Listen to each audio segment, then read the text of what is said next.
Hi, today we're going to look at photographing kingfishers. Now I've done a YouTube clip on kingfishers before, but perhaps what I did was a bit complicated, a bit involved for some people. It was part of an ongoing project where I was working on kingfishers for some weeks. Today the emphasis is on how easy it is to photograph a kingfisher. Just in one session, one morning, if you've got kingfishers on the land, you stand a very good chance of being able to photograph them. The first thing you need to know though is whether you've got a kingfisher. If you've got a lake and you walk around it on a regular basis and that lake has an open aspect, you can see it, you might from time to time see a kingfisher. But just because you see it once doesn't mean that kingfisher is a regular bird there. It might turn up at that lake. If it doesn't catch a fish, why is it going to go back? It won't. Or it will, but maybe in a week's time or a month's time it'll go and check it out again. But they won't become regular unless they're catching fish. So if you've got a lake where you've got a good view and you can see a kingfisher there on a regular basis, then you can start thinking about photographing it. On a river, it's more difficult. You can walk along a wooded river and never know that a kingfisher was there. Although it's a very colourful bird, when they land in the bushes, they're so well camouflaged you just wouldn't see it. And it's a much smaller bird than we usually think of it as well. It's only about so high. And when they fly, it's a very fast, very direct flight, so it goes past you in the blink of an eye and it's very easy to miss it. More often than not with kingfishers, you hear them before you see them. They've got this high-pitched whistle, and the only bird you can confuse it with is a dunnock. Dunnock is not quite as high-pitched, and when I hear one or the other call, I usually say to myself, that's a dunnock or that's a kingfisher, and I'm right 9 times out of 10. Occasionally I call it wrong, but as you get older, your hearing gets worse, your eyesight gets worse. But if you do hear that high-pitched whistle, you just pay attention because one's likely to go darting past you. But on a river, if you want to know if you've got a kingfisher, all you've got to do is get your camping stool out and sit on a vantage point like this, where you're looking along the length of the river. It can be upstream or downstream, but you want a long view, ideally 100 metres. This is not quite 100 metres, but it will do. But if I sit here for 1 to 2 hours and there's a resident kingfisher on this river, there's an excellent chance it's going to go past me. Now you've got to pay attention, because as I say, it's a very fast flyer, so it's no good checking your emails on your mobile phone or seeing how much money you've made today in advertising on YouTube. You've got to keep looking. Now I already know that there's kingfishers on this river, and I know where I'm going to photograph them too. It's about 200 metres downstream from here. It's the perfect patch. It's the same patch as I did the previous YouTube clip on, because it's ideal. It's perfect for the job. But I haven't actually been there for some weeks now, but later on I'm going to go down there and just show you how easy it is to photograph kingfishers. So this is the spot that I'm going to photograph the kingfisher. It is the same place that I did the other YouTube video on, because it's just absolutely perfect. It's the only open stretch of river here. There's no trees, so when the sun comes up in that direction, the light pours into here, and there's no overhanging branches. There's nowhere else the kingfisher can land. So if I provide a perch for the kingfisher just here, it will be like a magnet. The kingfisher will not be able to resist it. You'll see him, he'll fly up this stream, he'll go 10 metres past the perch because he's flying very fast, and he'll miss it, but he'll go on 10 metres, he'll do a U-turn, he will come back to that perch. The very important thing is, you don't put the perch up the day before. The perch goes up when you want to take the photographs. Once the kingfisher has landed on it, if he doesn't catch a fish, he's not going to be so keen to come back to it. But when it's a brand new perch, it's never been there before, it's irresistible. They will come and land on it 9 times out of 10.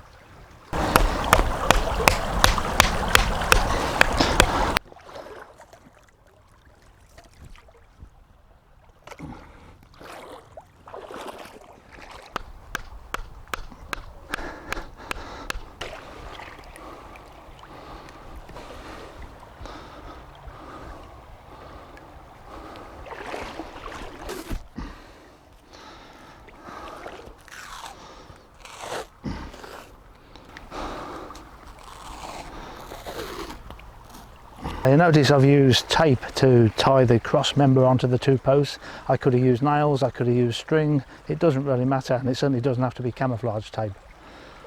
Now there is a problem with this perch. I haven't got it quite right yet. I've got to twist it around in that the kingfisher won't necessarily land in the middle. In fact, there's a very good chance of the kingfisher landing at the very ends of it, where the camouflage tape is. And that's not just me being pessimistic. That is just the case. Statistically, they won't land in the middle as often as they land on the end. And I don't know why that is. A bit of an analogy would be when we jump off a diving board. We don't jump off in the middle, we go to the end and jump off. It's not a very good analogy. Anyway, from experience, I know kingfishers are likely to go to the end where the camouflage tape is, and I won't be able to get pictures, but I can put up with that. He will land here sometimes. The way to solve that is not to use this sort of perch. This is very heavy. I have to support it at both ends. If I used something like this, I could just support it at that end. I could attach this and just leave this loose so there's no support for it, and the bird would land on here. You stand more chance of getting a picture that way, but I want to do him on here. I've just got to twist this around a little bit. It's at the wrong angle. Now you might think the next thing to do is to set the hide up, but it isn't. The next thing to do is to set your camera up. You're not constrained by the hide. You can move your camera about. If you don't quite like the background, we can move to the right, move to the left. We can get the image size right as well. I'm using the 100 to 400 Panasonic Leica zoom lens, so I've got some flexibility there. But remember that a kingfisher is very small, only so high, so you've got to be quite close to it. And kingfishers are not bothered by hides. I mentioned the fact he might land on the end of my branch rather than the middle of it. The other thing he might do is land on the hide itself. They're not bothered by hides. They're not nervous birds. They're quite confident. That's happened to me many times. So I'm going to get this at the right height where I'm happy with the background, happy with my image size, and make sure that I'm comfortable on my stool as well, which actually I'm not. If I'd have thought this through, if I'd have done this yesterday in preparation, I'd have bought a spade and I'd have dug the bank out a little bit, because as it is, we're on quite a steep slope here and I'm uncomfortable sitting on this stool.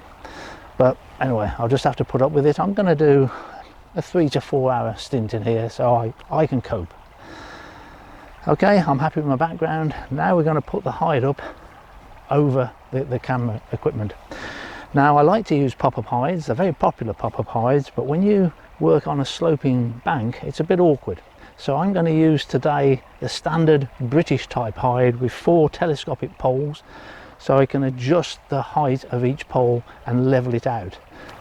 Unfortunately, you can't buy British hides anymore. I've had a couple of goes at selling them. I had about 50 made up all told, but I really struggled to sell them. People prefer pop-up hides today, and I do, but there's circumstances like this where the telescopic poles make it a lot more comfortable.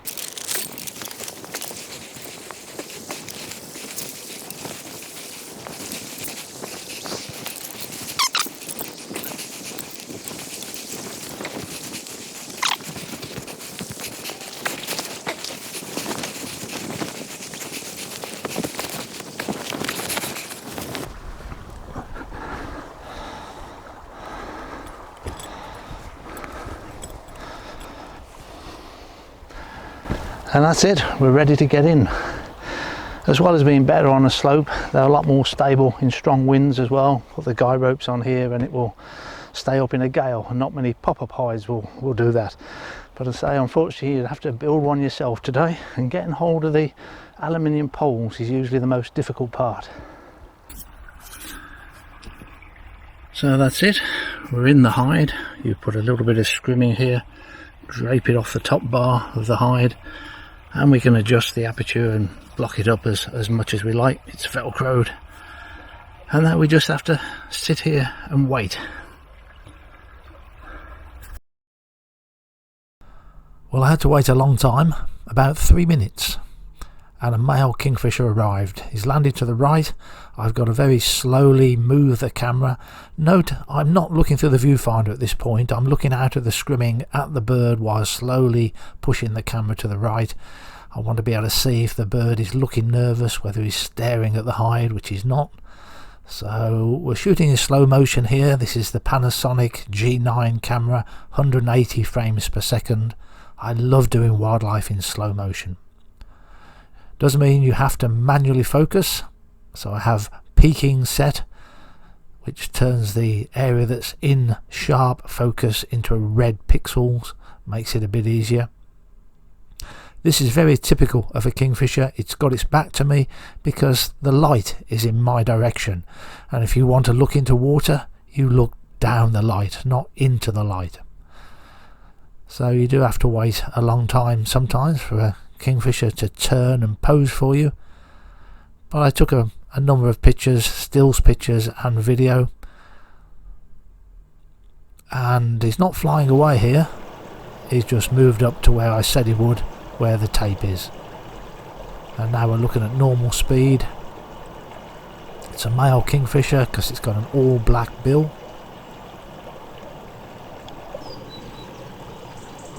And this was a bit frustrating. I've got the animal tracking on with the G9, and I do enjoy using the animal tracking. It does work. This is for the autofocus, but when it's jumped onto the background there, because there was no bird in the picture, I guess it now doesn't recognise that kingfisher as an animal, so it doesn't attempt to autofocus on it again.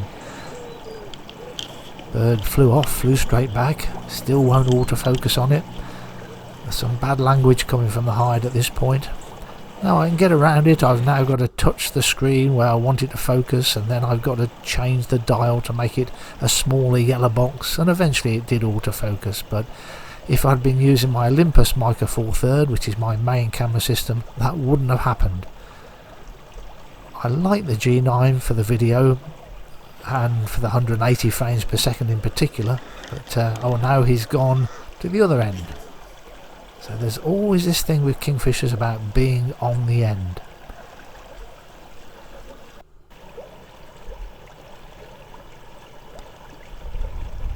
He did catch a fish, only one. That's at a point where again the autofocus just wouldn't lock onto it. So now let's look at a few stills pictures. I'll talk about what you're looking for in a stills picture as well. Starting off with the image size, typically a bird is 1/3 of the size of the frame, which is about what we're looking at here. Notice also that the bird has got more space in front of it than behind. This is again just standard composition. The bird's head is not in the right position, however. His head is turned slightly away from me, so I'm waiting for him to turn his head towards me slightly. Now he's turned his head towards me, but you can see the eyes got the third eyelid over it, so that's not perfect either, which is why you'd normally be shooting at the maximum frames per second. So when he does turn his head, you hit the button, you're in silent mode, electronic shutter, so the camera makes no noise, and you just take as many pictures as you can, because if in the very best pose, if he's blinking his eye like that, you're spoiling the picture, so you want as many frames as possible. So that's a better pose, and his tail's cocked up a little bit too. The important part to get sharp is the eye, so I quite often just have one focusing point which I place onto the eye. If the tip of the tail's not sharp, nobody will notice, but the eye has to be razor sharp. The shutter speed you're using is almost irrelevant. I'm on a very heavy tripod. I could be shooting at a 30th of a second, 500th of a second, 2000ths. It would make little difference to the picture. The aperture or depth of field, that makes a bigger difference. Kingfishers are quite chunky birds, so you need a fair amount of depth of field to get them sharp throughout, especially when the bird is facing towards you or away from you. When it's sideways on, you don't need quite so much depth of field. So I'd be shooting at perhaps f11, something like that on average, to try and give myself enough depth of field to cover the entire bird, front to back. So I was very lucky today that the bird came in as quickly as it did. That doesn't always happen, but when it does come along the river and it sees a new perch, there is an excellent chance it will go towards it. So if you want to do this bird again, if you've had some success, but perhaps next weekend you're going to try it again, take the perch away. Don't leave it out, and then when you come back and you put your hide up, put the perch there, and there's a very good chance a bird will come into you next weekend too. Thanks for watching.